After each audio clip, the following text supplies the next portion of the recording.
Hace 20.000 años, los primeros seres humanos llegaron a América del Sur desde Asia. Eran hombres que migraban del frío de la última gran glaciación. Algunas teorías afirman que pasaron el estrecho de Bering, que une Alaska con Rusia. Otras afirman que llegaron en grandes balsas desde el Pacífico Sur. Al Ecuador, se supone llegaron los primeros seres humanos hace unos 14.000 años. Miles de años después, en 1492, Cristóbal Colón desembarca en América trayendo la civilización, el comercio y el cristianismo al nuevo continente. El imperio inca, que hacía un siglo había conquistado los territorios de los quitus, dominaba en el Ecuador, hasta que en 1533 Pizarro venció a Atahualpa y lo ejecutó. Así los aborígenes fueron subyugados, convertidos en esclavos y convertidos al cristianismo. En 1565, el rey de España dicta la creación de la Real Audiencia de Quito, y para mantener el enorme aparato imperial estatal, se establecieron encomiendas, por las cuales todas las tierras de los aborígenes pasaron a manos de los españoles.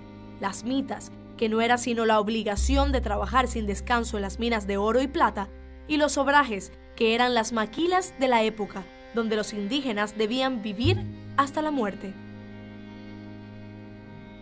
El oriente ecuatoriano, para ese entonces, permanecía casi intocado, por considerarse un territorio hostil, de difícil acceso y sin mayores riquezas. Nadie podría adivinar que la industria del futuro dependería de lo que había debajo del suelo selvático. En 1822, el Ecuador se emancipa del Imperio Español. Sin embargo, la situación de los indígenas no cambió. Seguían siendo esclavos, maltratados y en la estratificada sociedad ecuatoriana se mantenían marginados y negados en su condición de seres humanos. Recién en 1851, José María Urbina decretó la manumisión de los esclavos, con la que miles de indígenas recuperaron la libertad. Sin embargo, la explotación continuó en los latifundios de los grandes terratenientes. El oriente se comenzó a utilizar como colonia penal, pero poco a poco la industria maderera y cauchera empezó a internarse. Sin embargo, nadie podría pensar que la mayor explotación, destrucción y aniquilación empezarían unas décadas más tarde, cuando las industrias norteamericanas del petróleo iniciaran la exploración del oriente ecuatoriano para dar con los yacimientos petroleros que se suponían existían. La revolución industrial precisaba del combustible que estaba debajo de los pies de los olvidados, marginados, pero al fin y al cabo, libres indígenas del norte del oriente ecuatoriano. Casi 500 años después de la primera colonización, se empezaba ahora en el norte del oriente ecuatoriano, una segunda, mucho más brutal y devastadora, conquista y colonización. En 1964, el gobierno ecuatoriano invitó a la petrolera estadounidense Texaco para que inicie exploraciones petroleras en la Amazonía. Ecuador y Texaco firmaron un contrato para quedarse en el país por 28 años y explotar crudo en Sucumbíos y Orellana. En 1972, Texaco inició sus operaciones en Lago Agrio, en consorcio con la petrolera estatal Petroecuador. En el sector que se empezó la exploración vivían varias comunidades indígenas: Quichua, Cofán, Secoya, Siona y Guaorani. Los amazónicos, la mayoría sin entender el español, no comprendían por qué extraños invadieron su territorio sin pedir permiso. Durante las operaciones, cerca de 18.000 millones de galones de aguas tóxicas fueron vertidas directamente en suelos y cuencas. Esta cantidad de petróleo vertida suma 30 veces más contaminación que el derrame accidental del buque petrolero de Exxon Valdez.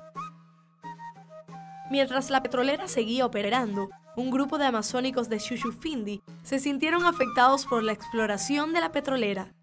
Para organizarse de una mejor manera, decidieron fundar el Comité de Derechos Humanos de Shushufindi en 1989.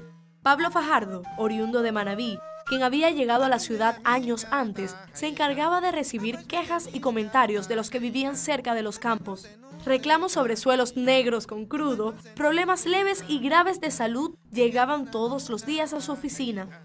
En 1990, 2 años antes de que se acabe el contrato, Texaco transfirió las operaciones del consorcio al gobierno ecuatoriano, pero mantuvo su propiedad del 37% de la producción de petróleo. Durante su operación, Texaco perforó 350 pozos, de los que extrajo cerca de 1.700 millones de barriles de petróleo crudo.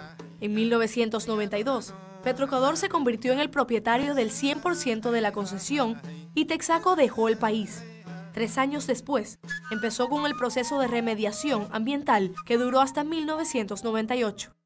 El petróleo derramado en el agua y el suelo de la zona era imposible de ocultar.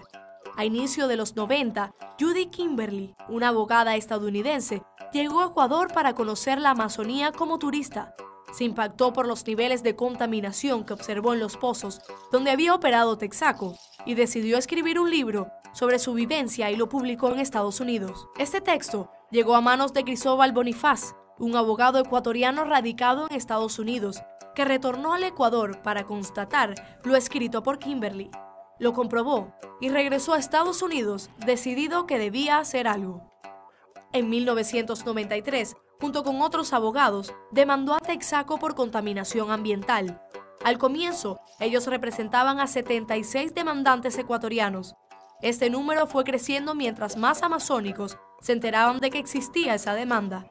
Creció hasta llegar a 30.000 personas que se sentían afectadas por la operación de la petrolera. La demanda en Estados Unidos permaneció casi 10 años.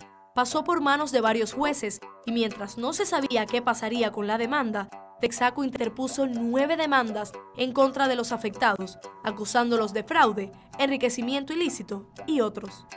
Finalmente, la demanda contra Texaco fue rechazada por no corresponder a la jurisdicción. Como la contaminación fue en Ecuador, determinó que la demanda debía presentarse allá. En el 2001, mientras la demanda era rechazada, la empresa Texaco Petroleum Company fue adquirida por Chevron. El fracaso en Estados Unidos no frenó a los afectados y en el 2003, un grupo de abogados, representantes de los afectados por la contaminación, interpusieron una demanda judicial por contaminación ambiental contra Chevron en la Corte Superior de Nueva Loja. Durante 8 años existieron una serie de demandas paralelas. Chevron las interpuso por concepto de fraude. No fue sino hasta febrero del 2011 que el juez de Sucumbíos emitiera una sentencia. Falló a favor de los demandantes y determinó que la petrolera debía pagar $8.000 millones por concepto de indemnización ambiental y social a los 30.000 afectados. Todavía los casos paralelos en contra de los demandantes están abiertos. Ha pasado 1 año y medio. El juez ha ratificado la sentencia que se duplicó porque la empresa no pidió disculpas públicas. Los afectados aún esperan el pago, que han esperado por 20 años. El 10 de octubre de 2011, Chevron Texaco no logró que la Corte Suprema de los Estados Unidos bloquee la ejecución de la sentencia de casi $19.000 millones, por lo que las medidas de ejecución en contra de la compañía, iniciadas en Brasil y Canadá, avanzan.